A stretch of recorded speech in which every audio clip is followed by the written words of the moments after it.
सबसे पहले बात करेंगे कराची में मौसम की सूरत-ए-हाल फिर बिगड़ गई। शहर कायद में मिट्टी का तूफान, तेज हवाओं के झक्कड़, गर्द आलूद हवाओं के सबब हद निगाह इंतहाई कम हो गई है। डीजी मैट सरदार सरफराज ने बोल न्यूज़ से गुफ्तगू करते हुए कहा है कि बलोचिस्तान से आने वाली गर्द आलूद हवाओं का सिलसिला दिन भर जारी रहने का इम्कान है। सर्दी की शिद्दत में इजाफा होगा।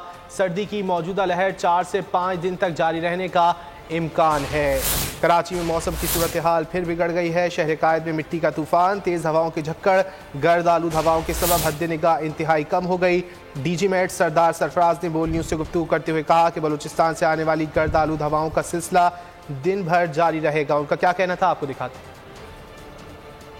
आज भी इम्कान यही है, इसलिए कि जो कंडीशन जैसी की वैसी तकरीबन मौजूद है, लेकिन कल से स्पीड कदर कम होगी इनकी। कल तो मैक्सिमम 40 नॉट्स तक चली गई थी मसरूर बेस पे जो रिकॉर्ड हुई थी, तो आज जनरली 20 से 25 नॉटिकल माइल के दरमियान रहेगी और उसमें वही 35 से 40 किलोमीटर या 35 से 45 किलोमीटर और कभी कभी किसी एक्सपोज जगह पे, खुली जगह पे 50 किलोमीटर तक भी जा सकती है। तो जनरली वही तेज हवाएं रहेंगे और साथ में ज़ाहिर है ये नॉर्थ वेस्ट डायरेक्शन है तो इसमें चिल फैक्टर ज़्यादा होगा आज।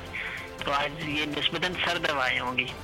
जो मशरकी बलोचिस्तान और मुल्क में जो जनूबी पंजाब है इस एरिया पर मौजूद है, इससे फैलता हुआ ज़ाहिर है ऊपर नॉर्थ पाकिस्तान तक है। तो ये जब यहाँ से आगे शिफ्ट होगा और उसके पीछे जो है वेस्ट बलूचिस्तान और ईरान वगैरह पे हवा का दबाव है, तो असल में कम दबाव और ज़्यादा दबाव के दरमियान डिफरेंस बहुत ज़्यादा हो गया, तो उस वजह से ये तेज़ हवाएं चल रही हैं। सब्सक्राइब करें और बेल दबाएं ताकि कोई खबर रह न जाए।